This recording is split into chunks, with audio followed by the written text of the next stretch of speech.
Okay, let's go through some basic soft tissue work.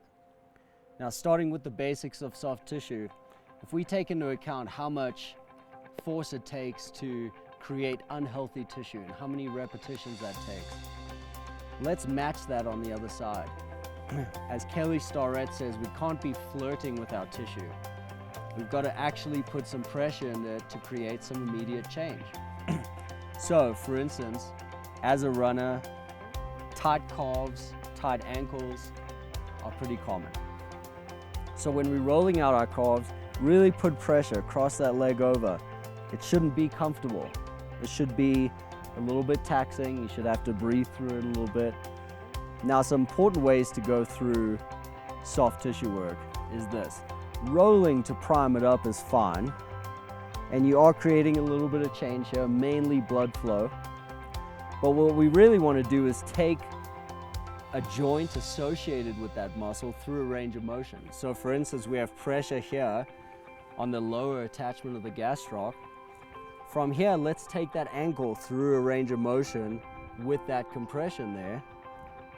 This would be called a tack. So we've tacked down this muscle here, and we're taking the ankle through a range of motion, and then we move it along. And we move it to a separate spot.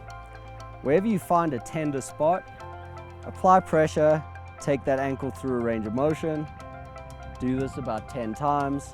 You can do circles if you want, and move it along. It's your job to get good at self-diagnosing your tight spots. You don't need someone else to point it out. It's obvious wherever you're feeling discomfort, wherever you're feeling tightness, get there, take an associated joint through a range of motion, and then you've created some change. Along with the gastroc, a very important area for runners to make sure we're maintaining healthy tissue is the perineals. Running down the side of your leg here, and it's important for proper ankle function that we keep these loose and healthy.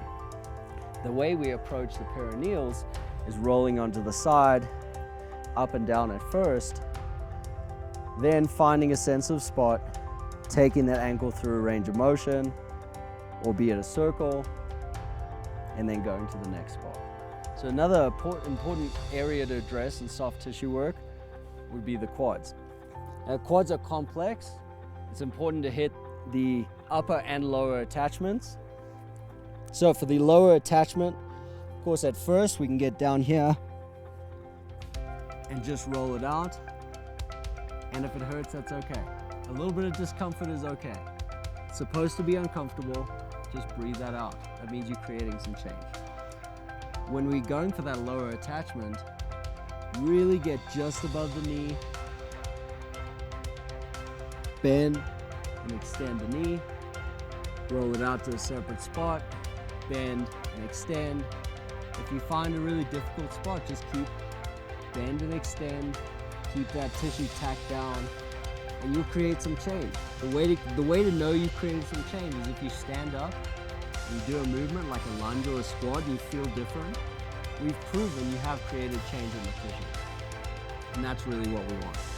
Now we go for that upper attachment, and we roll right up to that hip or close to it. And again, just bending and extending. Okay, now we can stand up, or we can go into a lunge position. And we say, have we created some change? Yeah, that feels a little bit better. Feels a little bit looser, a little bit lighter in the joint. And that's what we're looking for. Some obvious change has been created in the tissue.